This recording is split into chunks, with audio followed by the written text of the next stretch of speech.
Est-ce que les chasseurs sont des écologistes? Alors moi en tout cas quand je me promène dans la forêt et que j'entends des coups de fusil au loin ou pas loin, ça me rassure pas, je me sens vraiment en insécurité de savoir qu'il y a des gens qui tirent avec des fusils dans la forêt. Voilà, c'est pour ça que je porte ce genre de vêtements quand je vais en forêt, du fluo, alors du orange fluo, du rose fluo, peu importe, quelque chose pour qu'on me voit bien et qu'on me confonde pas avec du gibier. C'est quand même fou d'en arriver là, bon bref. Alors les chasseurs ils disent qu'ils les régulent. Alors on va aborder ça très très bientôt. Et est-ce que vous avez déjà entendu parler du cochonglier? C'est un croisement entre le sanglier et le cochon. Alors au départ il y avait seulement des sangliers dans la forêt, mais des chasseurs ont introduit des cochons dans la forêt, ce qui a fait des croisements, cochons, sangliers. Et ces croisements-là font beaucoup plus de petits que les simples sangliers. Alors pourquoi ils ont fait ça? Pour qu'il y ait plus de sangliers dans la forêt, plus de cochongliers dans la forêt. Donc comme ça, il y a besoin de plus réguler, comme ça ils peuvent plus tuer, ça justifie leur intervention. Bon déjà là, c'est le fait d'introduire des cochons dans la forêt, je trouve ça vraiment de la mauvaise foi, rien que pour justifier leur sport, leur loisir dangereux. Ouais, quand je dis dangereux, il y a des gens qui se font tuer dans la forêt parce qu'ils se promènent et puis les chasseurs les confondent avec des animaux.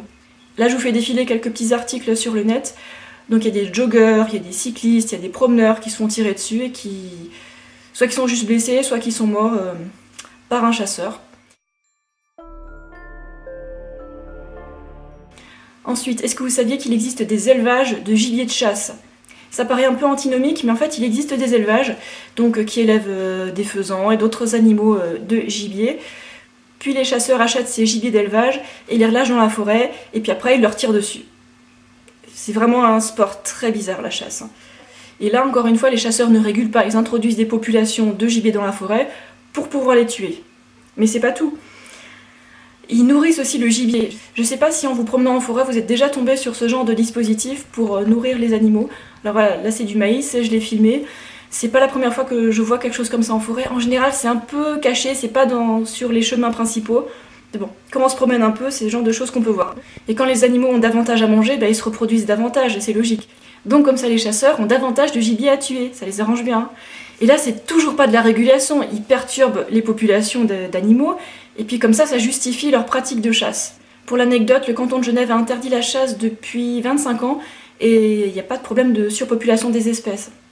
Il existe des alternatives à la chasse, par exemple capturer les animaux qui sont en surnombre dans une zone et puis les réintroduire dans une zone où ils sont en sous-nombre. Ou alors on peut mettre des barrières, on met bien des barrières à côté de l'autoroute pour que les animaux ne passent pas sur la route. Donc on peut faire pareil dans les zones où on trouve ça gênant que les animaux sauvages viennent. Ou alors on peut aussi aider au développement des prédateurs naturels. Ben oui, si les animaux ont des prédateurs, leur nombre va se réguler naturellement. Ensuite, une autre alternative serait de stériliser les femelles des animaux qui ont tendance à être en surnombre.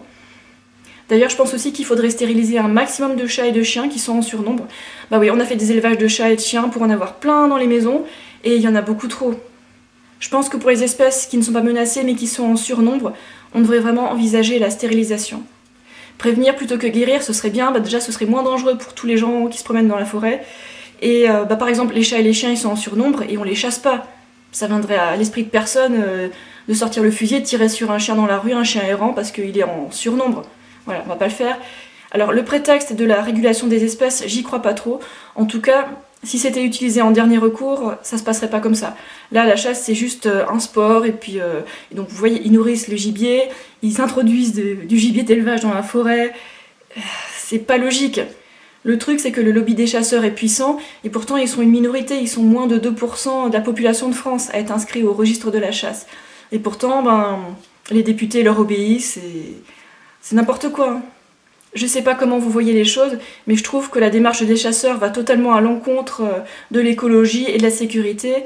Et s'ils voulaient seulement réguler, ils le feraient en dernier recours, et là c'est pas du tout le cas, quoi. Moi je pense qu'ils aiment juste tuer, et ça va pas ça. Il y a des choses à changer, on peut pas perpétuer des traditions qui posent problème à ce point-là. Bon. Voilà, c'est tout ce que j'ai à dire sur la chasse. Si vous avez des commentaires, lâchez-vous.